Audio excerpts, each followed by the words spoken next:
stage, on stage with Jim and Tom. On stage with Jim and Tom. On stage with Jim and Tom. On stage with Jim and Tom. Tom and Jim. Tonight, we welcome the Honeytoads to the stage of the Phoenix Theater. This is a group that has been on this stage many times since forming their early teens 4 years ago. They have come of age together and continue to charge forward as a group, even as life changes around them. Tonight, we'll talk about where they've been, where they are, and where they're headed. And later, they'll play some music. Please welcome to the program, the Honeytoads. The Honeytoads. Welcome. I'm going to read a little thing from a press kit that you have that you send to people who you tried to get to give you money for your music. That's the plan. It's good, and it goes as follows. While historically many groups splinter after graduation, big life changes, and personal tragedies, the Honeytoads have remained a constant in each other's lives. That's significant. Most people don't have this trajectory. Most people have a high school band, and then life happens, and then away we go. Whereas it seems like you guys are kind of like doubling down and trying to focus now with this project. You're trying to like take it into your modern day lives. That's significant. Yeah. So you are releasing a new song this summer. You're releasing a few songs this summer, but one of those is Send Me Out. And this is a song, I guess all of your songs kind of weave the narrative of this band together, right? I mean, the like looking backwards, the like growing up, the like the different themes that you explore in the songs are like very much biographical. So who is the lyricist for this band? I'd be Mr. Nick. Nick. But tell us a little bit about that song, if you don't mind. The experiences went into it. It seems like probably there was some pain that you experienced that then you channeled into this song. Yeah, I'd say that song has a lot to do with a sort of written at a time where I used to be, when I would write lyrics, I was afraid almost to write too much about myself. And Joe probably remembers this because I send Joe my lyrics usually first into review. But what would happen is I would write my lyrics and I would use all my pronouns as we, us, them, because I didn't like to admit that everything was about myself. So I would always hide behind that. So I eventually became comfortable enough to, write clearly or openly that this is about something about me. Yeah, first person. Yeah. Which I want you to continue, but it's not a bad instinct to not drench the audience. Absolutely. Because, I always think of the example of like war songs, some of the best like protest songs, I should say, of the 60s didn't specifically name who they were mad at or what they were protesting, but they're powerful. And then you get to the ones that are more on the nose that are like actually naming proper nouns. Those just, I don't know, there's something about being too focused in on what you're feeling, or if you're like in such pain and it's just almost painful to listen to you talk about it. So it's that weird balance, you know what I mean? Because you need to inject yourself into it. It won't be authentic if you don't. And when we do get to Plastic Smiles and talk about that is something where I stuck to that us, we narrative because it was more about how I felt about the band or how I felt we were thinking at the time. But for Send Me Out, that came more around an emotion or a place at the time when I felt like there was a lot of innocence and naivety that was being lost, and almost I wish that I could have gotten it back. I remember it was like, I think it's a cliche, but I had like one of my first breakups that mattered. The narrative of the song for me, what happens is the character, myself, whoever, it starts out as a sort of a form of innocence of pining. You want this person, and then something happens, something confusing happens to the relationship, and then the inevitable frustration or the breakdown of the song. That's sort of how musically it was designed to be, and how lyrically I tried to follow that, because that's how I felt at the time when I wrote it. You could say that you're trying to build upon a constantly crumbling foundation. Yeah. In a concerted effort to talk with the past. That is something you could say about this song. Totally say that, yeah. Yeah. It's written somewhere. That's beautiful. Yeah. I wish that I wrote it myself. But it is a song that by the end of it you feel like you reach a catharsis. And so how much of a role do you think nostalgia plays in that? Would you say the nostalgia plays a role in that, like, you want to be with this person, so your mind is like projecting all these images about what it was like? Yeah, I think that the nostalgia element is, it's like a romanticizing the past to an extent that wasn't really ever real. I have 3 negative quotes on nostalgia. I'd love to read them to you. Please do, yeah. I'm not a fan of nostalgia. I think that it doesn't serve me well. So I looked up some quotes to support my feelings on it, and here they are for you. The first one is by someone named Florence King. The quote is as follows: "True nostalgia is an ephemeral composition of disjointed memories." It's like short and it's spurty, and it's like a bunch of cobbled together stuff that doesn't really go together. But when you arrange it in such a way, boy, does it feel nice. Another one is by Robert Browl, and it says, "Nostalgia is a process by which dreams become memories without ever coming true." Accurate. And the last is from local musician and peer Sarah Sanger of the band The New Trust. She does not like nostalgia. Nostalgia is a heavy burden to hand those of us carrying the weight of living in the present. I'd say that, liking and not liking nostalgia, the reason why I think we find it as important to us lyrically is that, or at least me personally, the things that have happened in the past that we can't get back, I think, whether I like it or not, I have focused on it quite a bit. It's not probably the healthiest mindset, but I think that there's plenty of people who could probably relate. I'm not criticizing you for thinking it. Oh, no, I didn't think you were. And in every breakup that I've had, it has been the lens I've looked at the world through, and it has absolutely crushed me. Right. And I like to not be crushed, because a lot of the time it's not real, you know? Yeah. And I also think that it doesn't serve you well to constantly be thinking life was good at this point, and it will never be as good as this again. Right. I just don't see how that serves anyone well. Right. And sometimes nostalgia... Oh, sorry, Tom. No, that's good. Sometimes nostalgia isn't necessarily... I'd say always positive, or at least you're not looking for something positive. You can, I think, like a lot of the times I reminisce about how bad the situation was. I think when in the lyrics I mix a couple of feelings, like I mix some experiences that don't have to do with the relationship, where I say from my crib I see my parents, from the roof I see her door. I sort of combine the emotions I feel thinking about both those memories of, seeing. You're just kind of floating above them. Yeah. No longer Watching them living move them. on. And I think that Place you can't go again. yeah, the importance of them, I'd say, is the fact that I don't think I can experience those emotions again. I won't be able to be a kid lying and looking up at my ceiling and in my room again. Like, that room is gone. But I can go back to that place through sort of that nostalgic feeling. I think when I penned those lyrics, it was more of like a reflection of, I was thinking, I have a good relationship with my parents, but I've had poor moments, throughout my childhood for various reasons. Yeah. And I think like the crib is almost like a hyperbole for how useless or how sort of childish I was at the time of how useless I felt. At the time of that breakup. Yeah. So I think it's more of like the feeling of just being a kid looking up at the ceiling and realizing that you're just little baby.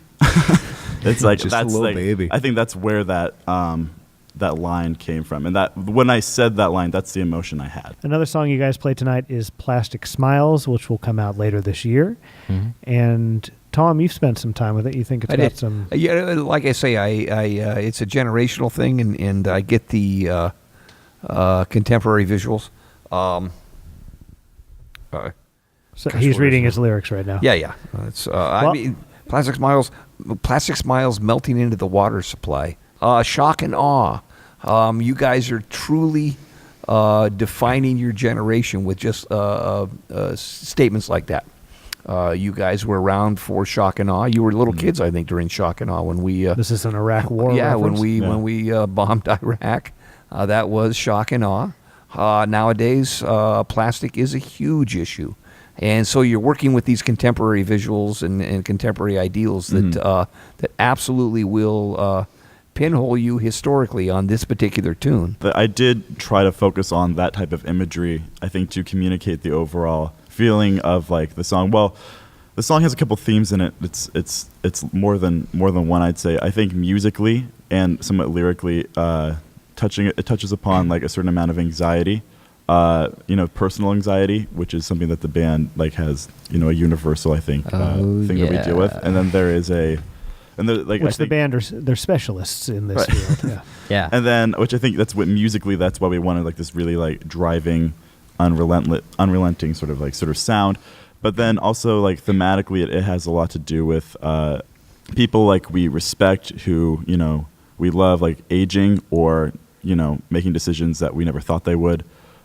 People that you look up to, some like. This song was written before this, but a recent example is like David Bowie dying. Somebody that we, me personally, just listening to and loving, and that being really hard. And then that's a mixture of like also like looking around us and seeing other. This is not like a commentary on any specific person, but seeing certain things in the music scene not going the way that I think I'd like to see them.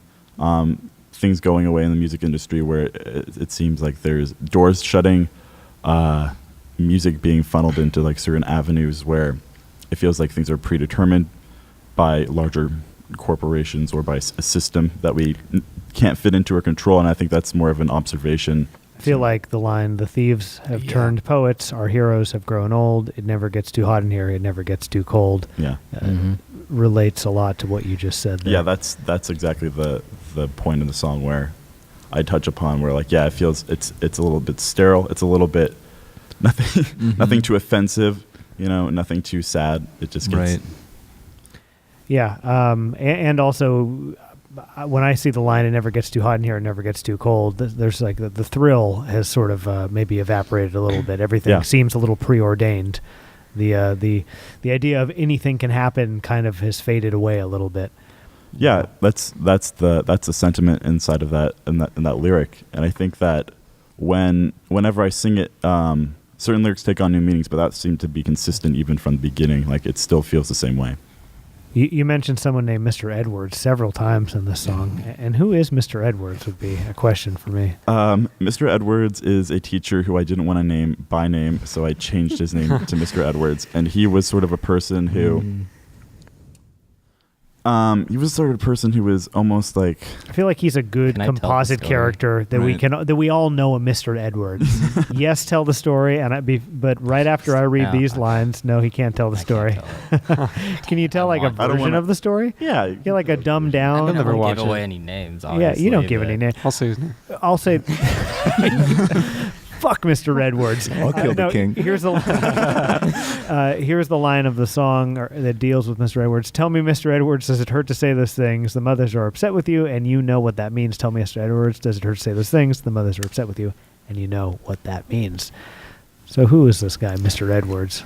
Okay, I'll try not to get too specific. I remember in high school, me and Nick were in one of our classes, and someone across from us had dropped their pen, and like their pen cap, and Nick was like, "Okay, I'm gonna try and scoot my desk forward and like any normal person would do. Like, I'm gonna get that this pen is already for you. incredibly specific.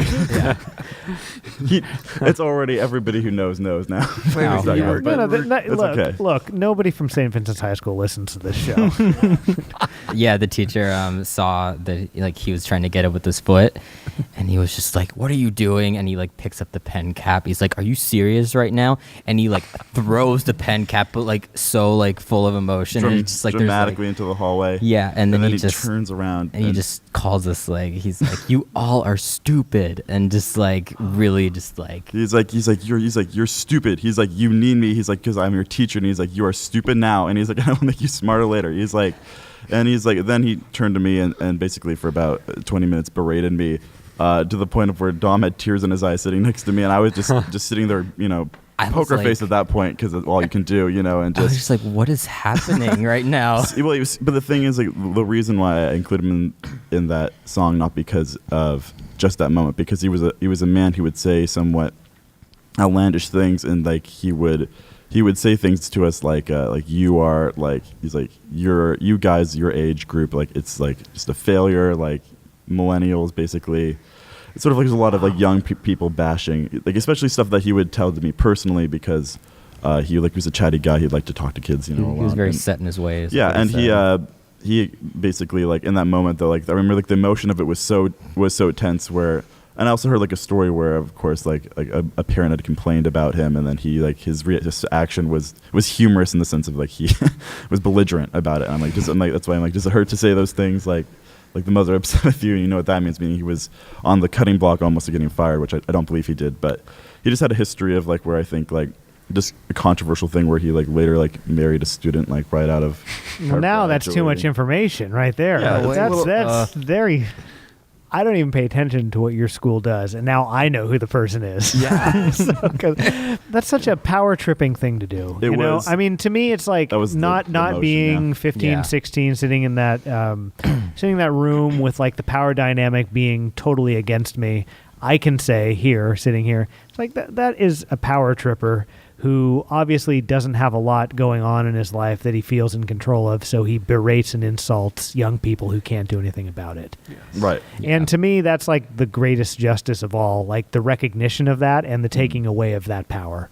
Right. I think when I wrote him into that, I was like, it was pretty much a direct thing where it's like I was speaking not necessarily to him, but just people like him, I think. Yeah. Well, he sounds great. And have people at the table for stretches felt like they're the bad guy? Sure. Yeah. Absolutely. Yeah. Oh, yeah. Yeah, definitely. Yeah. Even in the band, sometimes I'm like, I'm the bad guy because sometimes I'm like, I feel like sometimes I'll be the person who's like, I approach things sometimes with, I don't think this is my personality, but sometimes I'll approach things with a very analytic / business element.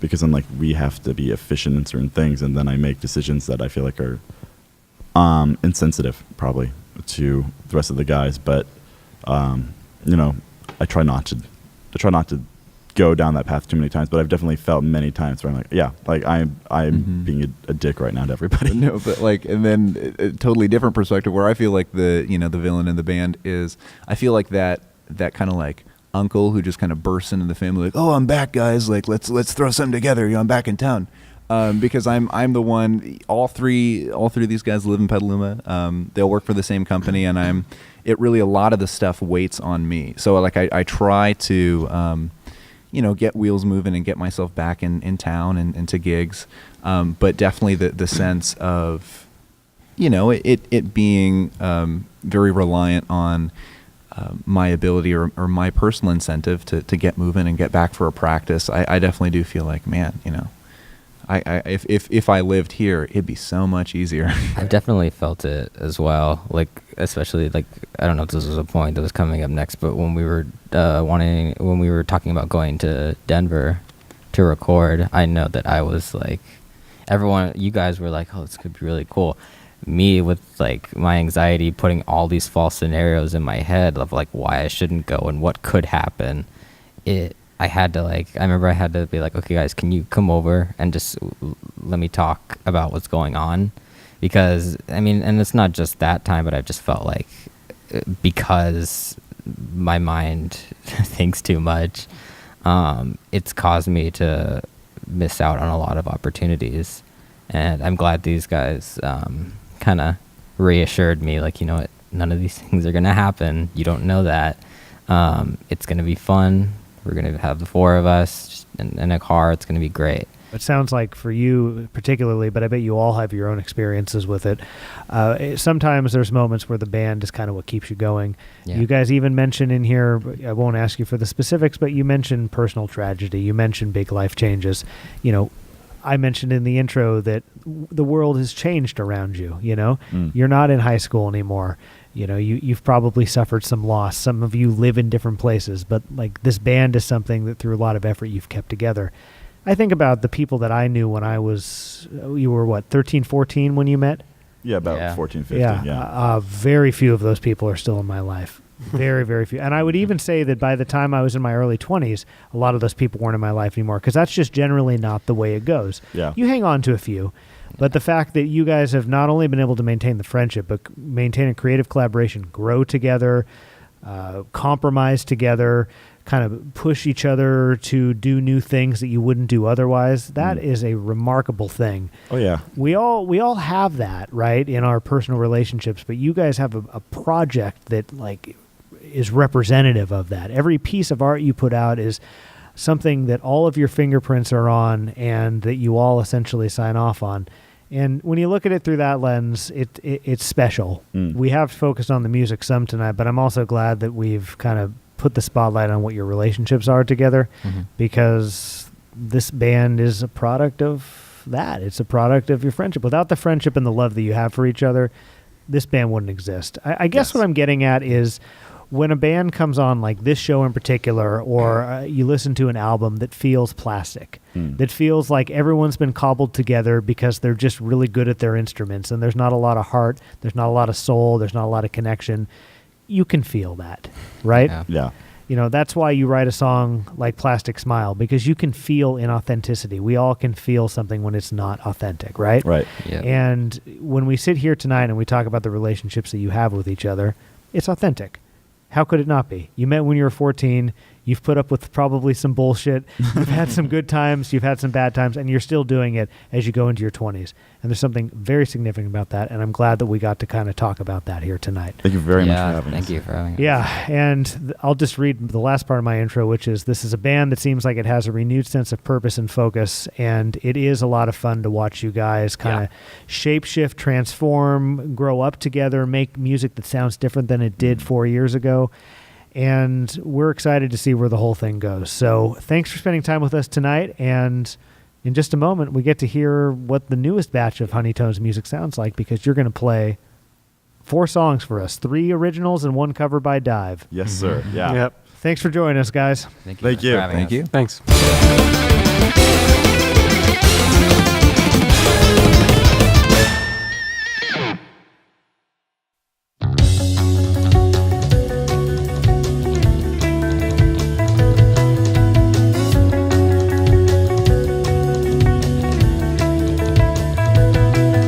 We're here, too late.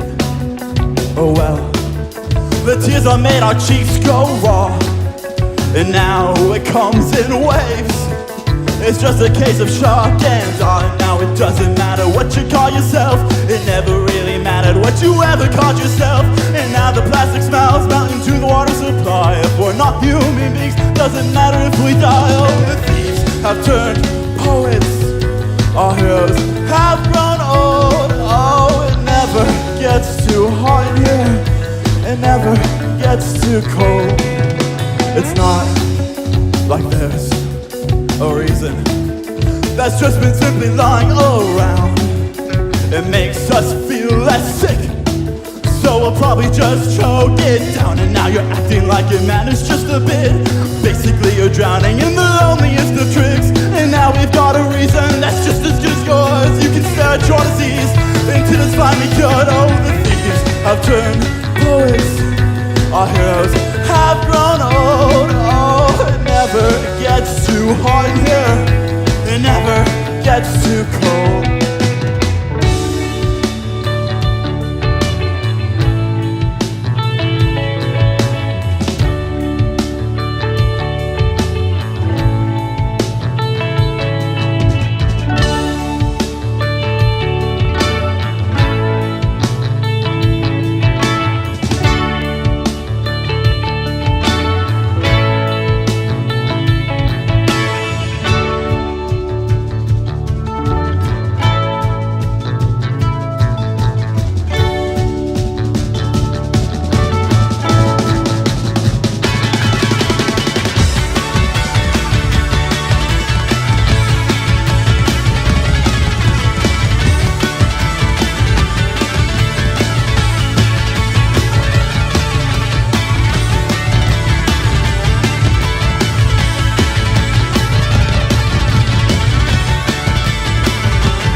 Does it hurt to say those things? The mud's upset with you and you know what that means. Tell me, Mr. Edwards, does it hurt to say those things? The mud's upset with you and you know what that means. Well, the things you turn poets. Our heroes have grown old. It never gets too hot here. It never gets too cold. Oh, the future poets. Our heroes have grown old. It never gets too hot here. You just do what you're told.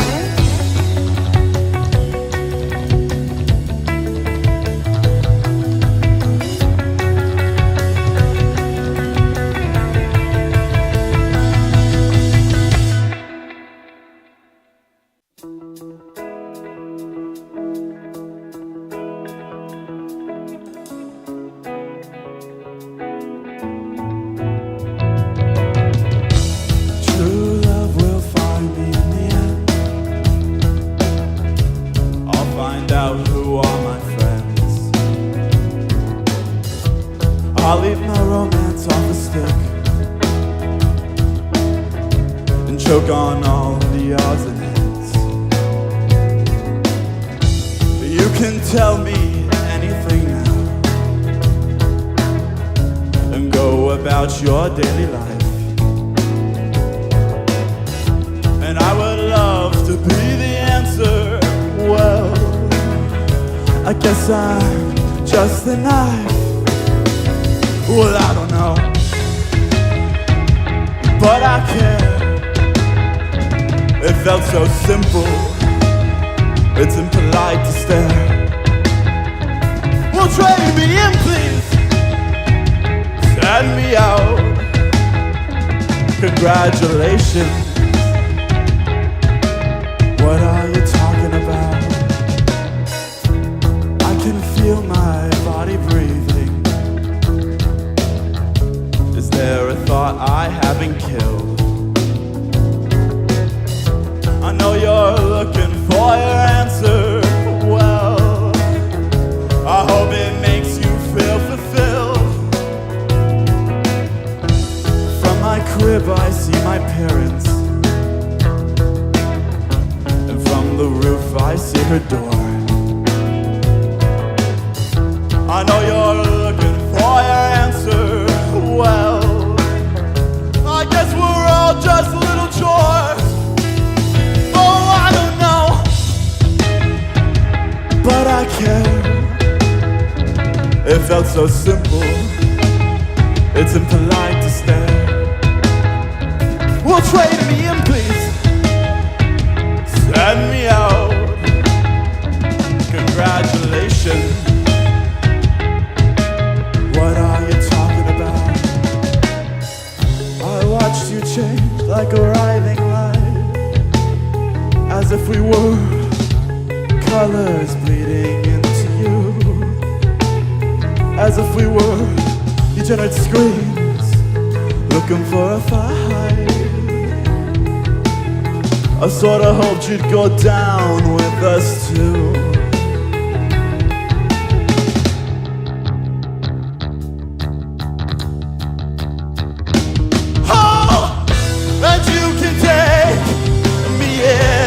Just another name to say when there is nothing left to say, when there is nothing left to keep, and when the tears hit the ground and form like puddles in my mind. Yeah, it sounds like, it always sounds like, and it sounds like this.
Baby, can you tell me what the idea is? I don't really get it, and I don't think I will.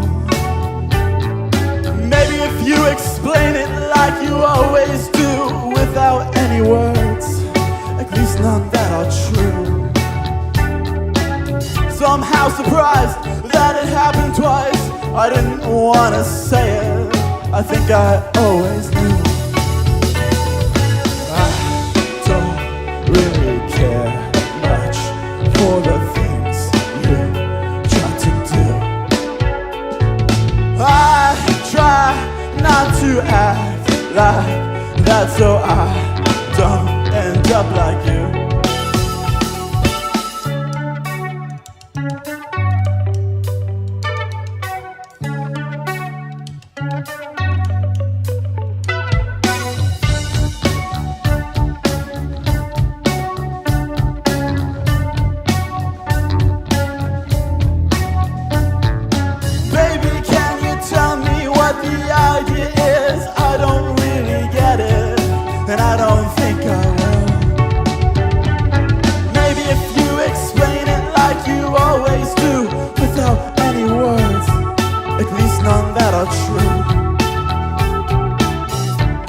Surprised that it happened twice, I didn't want to say it, I think I always knew. I don't really care much for the things you tried to do. I try not to act like that so I don't end up like you. You could maybe try it just to see if it would work. I try not to act like that, I think that we'd end up hurt. Oh.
Never have you looked so far. You're running with the ocean water, 2 times running through it, and you get so far. You're never gonna know it if you feel it, and you don't, so you don't know it. And you get so high, it's like it's dizzy in the ocean and the mother skyline.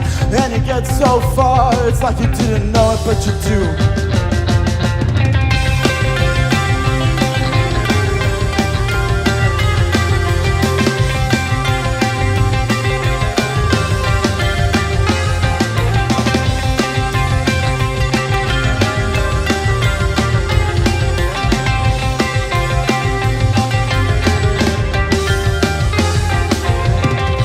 Get so far, another person comes, runs, duns, and they're gone, and they always know it. Then they get so far, they never really saw it when they did, and when they did, it was too late. Then you get so far, you're higher than the balloon in the sky, makes me wanna die. Then you get so far, you never really knew it, did you?